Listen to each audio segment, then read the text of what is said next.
आज कार्तिक 25 गते आइतबार साताको पहिलो कारोबार दिन र नेपालीहरूको महान चाडको माहौल पसेको पनि आज पहिलो कारोबार दिन हो र आजको सेयर बजारमा अत्याधिक ठुलो वृद्धि भएको छ। 2.33% अर्थात् करिब 62 अङ्कले बढेर नेप्से इन्डेक्स 2738 बिन्दु आसपासमा आइपुगेको छ। कारोबार रकम पनि तेज बढेको छ, 9 अर्ब 77 करोड भन्दा बढीको छ। आजको सेयर बजारको अवस्था के कस्तो रहेको छ, विभिन्न टेक्निकल टुल्सहरूको अवस्था के कस्तो रहेको छ, टेक्निकली नेप्सेको मुभमेन्ट के कस्तो रहेको छ, समीक्षा गर्नको लागि सधैँ आज पनि नेप्से एनालाइसिस लिएर म उपस्थित भइसकेको छु। नमस्ते, म लामिछाने हजुरहरूलाई मेरो युट्युब च्यानलमा हार्दिक स्वागत गर्दछु। सुरुमा एउटा डिस्क्लेमर, यो भिडियो नितान्त इन्फर्मेटिभ तथा एजुकेसनल पर्पजले तयार गरेको हुँदा यस भिडियोको आधारमा आफ्नो ट्रेडिङ स्ट्राटेजी नबनाउनको लागि हार्दिक अनुरोध गर्दछु। स्टडीको लागि, कम्पेरिजनको लागि र रिफरेन्सको लागि मात्र यो भिडियो प्रयोग गर्नको लागि सबै रेस्पेक्टेड अडियन्सहरूमा निवेदन गर्न चाहन्छु। स्क्रिनमा नेप्सेको प्राइस चार्ट देख्न सकिन्छ। आज नेप्सेमा एउटा बुलिस क्यान्डल बनेको छ, ठुलो बुलिस क्यान्डल, बुलिस मारोबोजो टाइपको क्यान्डल बनेको छ भने कारोबार रकम पनि एकदम पछिल्लो केही महिना यताकै उच्च आएको छ। करिब करिब 10 अर्ब हाराहारीको कारोबार छ र एभरेज कारोबार रकमभन्दा पनि धेरै छ। कारोबार रकमसहित बजार पनि ठुलो अङ्कले बढेर गएको छ। एकदम सकारात्मक रूपमा हामी लिन सक्छौँ। अब आजबाट चाहिँ यो हाम्रो चाडपर्वहरू पनि सकिसकेको छ। अबबाट नियमित कारोबार पनि सुरु हुँदैछ र आज पहिलो कारोबार दिन नै मार्केटले चाहिँ एउटा राम्रो सङ्केत गरेको हो कि भन्ने रूपमा पनि रफली लजिक लगाउन सकिन्छ। अब इन्ट्राडे चार्ट हेरौँ। आजको बजार केही ग्याप अप ओपन भएको थियो र बजार ओपन भए लगतै सुरुवाती चरणमा नै तेज बढेर एकोहोरो रूपमा बढ्दै बजार केही माथि गएको थियो। धेरै माथि गइसकेपछि एउटा केही करेक्सन दिएर फेरि पनि बजार चाहिँ तीव्र गतिमा माथितिरै लागेको देखिन्छ र अन्तिममा सानो एउटा करेक्सन दिएर फेरि पनि माथि नै गएर आजको लागि डे हाई अर्थात् हाइएस्ट पोइन्टमा बन्द गरेको देख्न सकिन्छ र जम्मा दुईचोटि मात्र सानो सानो एकदम माइनर करेक्सन जम्मा दुई पटक मात्र आएको थियो आज मार्केटमा। होइन भने बजार चाहिँ एकोहोरो रूपमा एकदम थोरै अङ्कले बढ्दै गरेर ओभरअलमा हाइएस्ट पोइन्टमा गएर नै बन्द गरेको छ। पोजिटिभ रूपमा लिन सकिन्छ र एकदम 5 मिनटमा अथवा भेरी माइनर टाइम फ्रेममा ट्रेन्ड के छ भनेर हेर्छौँ भने चाहिँ बजार चाहिँ एउटा राम्रो ट्रेन्डमा देखिएको छ। अगाडि चाहिँ बजार लोवर टाइम फ्रेममा चाहिँ एउटा इम्पल्सिभ राइजपछि एउटा करेक्सनको फेजमा छ भन्ने कुरा थियो र बजारले चाहिँ यो साइडवेजलाई ब्रेक डाउन गर्छ अथवा ब्रेकआउट गरेर माथि जान्छ, त्यो हेर्न जरुरी छ। तल्लो लेभलमा बजार चाहिँ पटक पटक एउटै लेभलमा बसिरहेको छ, सो कता जान्छ त्यतापट्टि हामी अगाडि बढौँ भन्ने कुरा थियो र बजारले चाहिँ एउटा करेक्सन सकाएर यहीँबाट चाहिँ माथितिरको 2670लाई ब्रेक नगरिकन यहीँबाट माथितिरको ट्रेन्ड कन्टिन्यू गरिरहेको अवस्थामा देख्न सकिन्छ। सो अहिले हामीले हेर्दा चाहिँ बजार तलबाट माथि गइरहेको अवस्थामा, तलबाट बजार माथि बढ्दो क्रममा गइरहेको अवस्थामा चाहिँ मार्केटलाई लिन सकिन्छ। अब जाउँ 15 मिनट्स टाइम फ्रेममा। 15 मिनट्स टाइम फ्रेममा डिटेल एनालाइसिस गरौँ। बजारले अघिल्लो पटक नै एउटा हाईलाई पार गरेर चाहिँ माथि हायर फर्मेसन गरिसकेको थियो। सो यो तल आइरहेको मुभ चाहिँ एउटा जस्ट सिम्पल करेक्सनको लागि आएको हुन सक्ने र बजार चाहिँ फेरि यो हाईलाई पार गरेर माथितिर एउटा हायर फर्मेसन गर्न जान्छ कि भन्ने प्राइमेरी एनालाइसिस रहन्छ भन्ने कुरा थियो र यो करेक्सन आइरहने क्रममा चाहिँ बजारले एउटा मोमेन्टम चाहिँ लुज गरिसकेको थियो। पटक पटक तल्लो लेभलमा आएर चाहिँ एउटा साइड चाहिँ बसिरहेको थियो। अगाडिको लोभन्दा तल गए पनि खासै नजिक नै क्यान्डल्सहरू सस्टेन गरिरहेको हुनाले मोमेन्टम चाहिँ लुज गरिसकेको थियो। त्यही पनि यो करेक्सन लम्बियो भने लगभग 2640 2650 को लेभलबाट फेरि पनि माथितिर जान्छ कि भन्ने कुरा थियो। तर बजार चाहिँ 2670बाट नै बजार माथितिर गएको देखिन्छ र यो आइरहेको मुभ एउटा जस्ट सिम्पल करेक्सन मात्र थियो। सो यो करेक्सन सकेर बजार चाहिँ माथितिर ट्रेन्ड कन्टिन्यू गरिरहेको रूपमा यसलाई लिन सकिन्छ र अबको दिनमा जबसम्म बजारले 2670लाई ब्रेक गर्दैन तबसम्म मार्केटको मुभ चाहिँ माथितिरकै डिरेक्सनमा छ भनेर हामीले हेर्छौँ। अब पहिलो इन्डिकेसन कि बजार तलतिर जान्छ भन्नको लागि चाहिँ 2670 भन्दा चाहिँ तलतिर जान पर्यो। जबसम्म बजार 2670 भन्दा माथि रहन्छ तबसम्म 15 मिनट टाइम फ्रेममा मार्केट स्ट्रक्चर बुलिस नै रहन्छ र बजार चाहिँ माथितिरै अगाडि बढ्नको लागि चाहिँ मोमेन्टम चाहिँ माथितिर क्याच गर्छ कि भनेर हामी विश्लेषण गर्न सक्छौँ। सो 2670 भन्दा माथिको मार्केट चाहिँ एउटा स्ट्रङ अप ट्रेन्डमै छ भनेर लोवर टाइम फ्रेममा हामी भन्न सक्छौँ। अब जाउँ हाउली टाइम फ्रेममा। हाउली टाइम फ्रेममा सधैँ नै सेयर गरेको पहिलो एनालाइसिस के थियो भने बजारले चाहिँ अहिले जुन अहिले बढ्ने क्रममा जुन लेभलबाट एउटा चाहिँ इम्पल्सिभ डाउन मुभ गरेको थियो,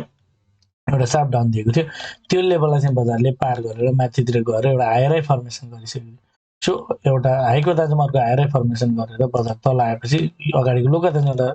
हायर लो फर्मेसन गर्न मिन्स एउटा सिम्पल करेक्सनको लागि मात्र आएको हुन सक्ने र बजार यसरी माथितिर जान सक्छ भन्ने चाहिँ प्राइमेरी एनालाइसिस भन्छ भन्ने कुरा मैले सधैँ नै सेयर गर्दै आइरहेको कुरा र अहिले पनि स्टिल बजार चाहिँ यही पाथमा रहेको रूपमा हामी हेर्न सक्छौँ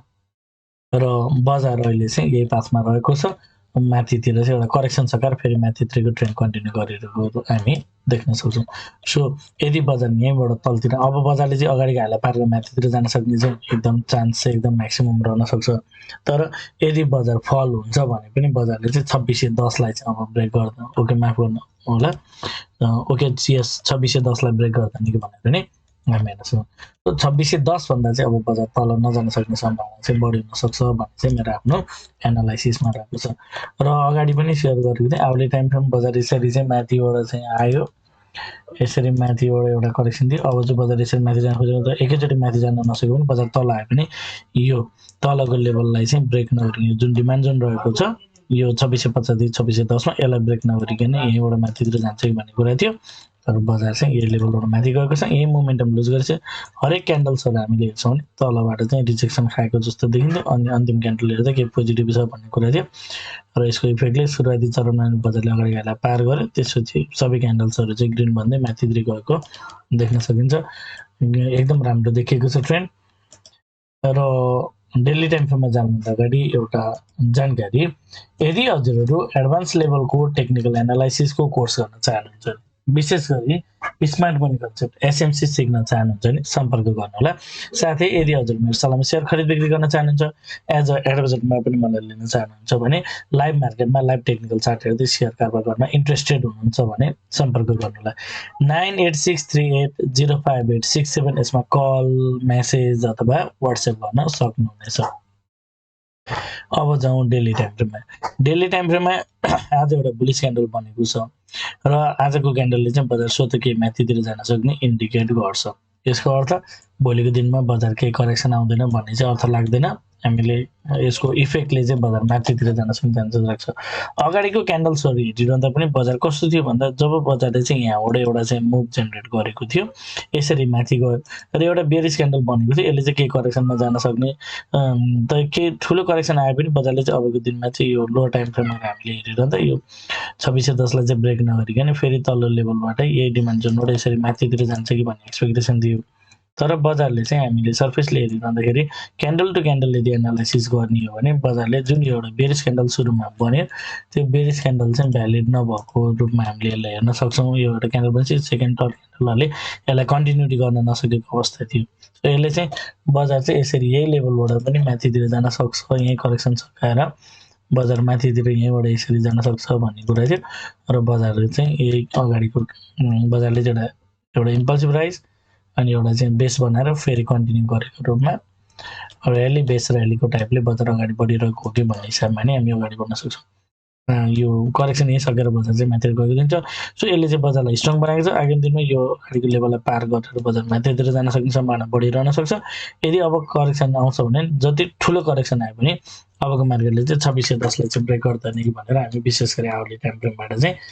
एनालाइसिस गर्न सक्छौँ सो बजारको मुभ चाहिँ पोजिटिभ देखिएको छ कन्क्लुजनमा जानुभन्दा अगाडि फेरि पनि एउटा कुरा यदि हजुरहरूलाई मेरो भिडियो मन परिरहेको छ मेरो एनालाइसिस मन परिरहेको छ अथवा यो भिडियोले हजुरहरूलाई केही सहयोग पुऱ्याइरहेको छ भने भिडियोमा एक लाग्यो भने अवश्य गरिदिनु होला मलाई केही सल्लाह सुझाव अथवा प्रतिक्रिया कमेन्ट मार्फत दिन सक्नुहुनेछ पहिलोपटक यो भिडियो हेर्दै हुनुहुन्छ भने च्यानल सब्सक्राइब गरेर नियमित रूपमा जोडिनु होला भन्न चाहन्छु